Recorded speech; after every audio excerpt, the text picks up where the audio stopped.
নমস্কার বন্ধুরা, শিবানী রান্নাঘরে আপনাদের সবাইকে স্বাগত জানাচ্ছি। নিয়ে চলে আসলাম আজকে অন্যরকম একটা রান্না। ভিডিওটা শুরু থেকে শেষ পর্যন্ত দেখতে থাকুন। এখানে আমি 4 পিস রুই মাছের পেটি নিয়ে নিয়েছি। বেশ ভালো করে ধুয়ে আমি পেটিটা নিয়ে নিয়েছি। এবার এর মধ্যে দিয়ে দিচ্ছি লবণ, হলুদ, আর দিয়ে দেবো একটু কাশ্মীরি লঙ্কার গুঁড়ো।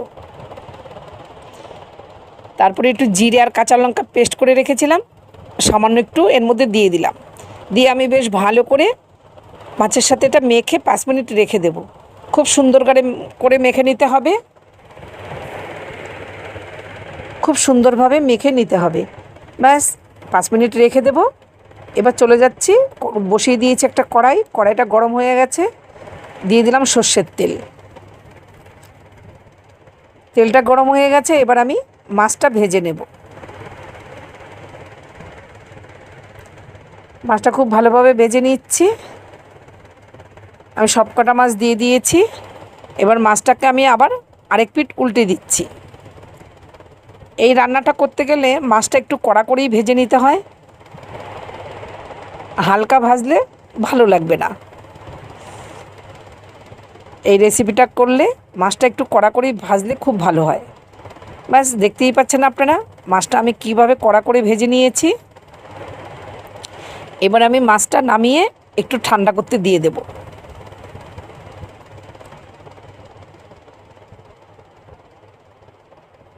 মাছটা নামিয়ে নিয়েছি।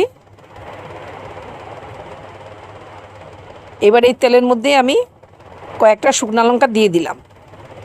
লঙ্কার ঝালটা আপনারা আপনাদের পছন্দ মতো কম আর বেশি করে দেবেন। আমি এখানে শুকনো লঙ্কা নিয়েছি। আপনারা যদি শুকনো লঙ্কা কেউ পছন্দ না করেন তাহলে এই পেঁয়াজের সাথে কাঁচা লঙ্কা কুচিয়েও দিতে পারেন।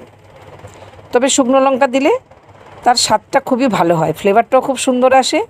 আমি এই পেঁয়াজের সাথে 2 কোয়া রসুনও দিয়ে দিয়েছি। এবার লবণ দিয়ে খুব সুন্দর করে ভেজে নেব। পেঁয়াজটাও নরম হয়ে যাবে, রসুনটাও খুব ভালোভাবে নরম হয়ে যাবে। তারপরে এদিকে মাছটা ঠান্ডা হয়ে গেছে, আমি কাঁটাগুলো বেছে নিচ্ছি। যাতে মাছের মধ্যে একটা কাঁটাও না থাকে সেইভাবে মাছটা ভালোভাবে বেছে নিতে হবে। মাছটা বাছা হয়ে গেছে। এবার একটু সামান্য লবণ দিয়ে আমি শুকনো লঙ্কাটাকে ম্যাশ করে নেব।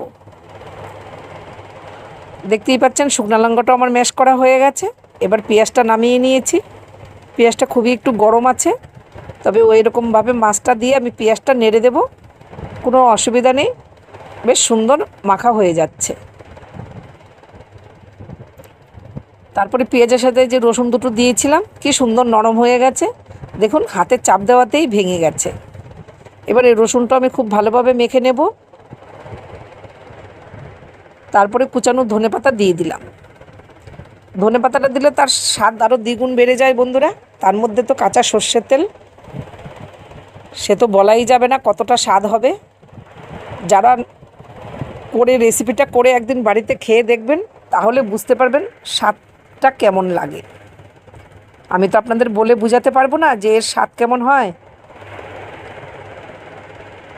দেখতেই পাচ্ছেন বন্ধুরা, যারা রুই মাছ পছন্দ করেন না, খেতে চান না, তারা এইভাবে করে খেয়ে দেখবেন, বুঝতেই পারবেন না যে এটা রুই মাছের রান্না। এবার আমি একটা প্লেটের মধ্যে খুব সুন্দরভাবে সার্ভ করে নিয়েছি। দেখতেই পাচ্ছেন বন্ধুরা, তবে শুকনো লঙ্কাটা দিলে তার ফ্লেভারটা খুব ভালো হয়। আপনারা চাইলে কাঁচা লঙ্কা দিয়েও খেতে পারেন, সেটাও ভালো লাগে। আমার এই রেসিপিটা আপনাদের কেমন লাগলো বন্ধুরা? যদি আমার এই রুই মাছের ভর্তাটা আপনাদের ভালো লেগে থাকে প্লিজ লাইক কমেন্ট শেয়ার করে আমার পাশে থাকবেন। আপনারা সবাই ভালো থাকবেন, সুস্থ থাকবেন। দেখা হচ্ছে অন্য কোনো রেসিপি নিয়ে অন্য কোনো ভিডিওতে। আজ আসছি, টাটা।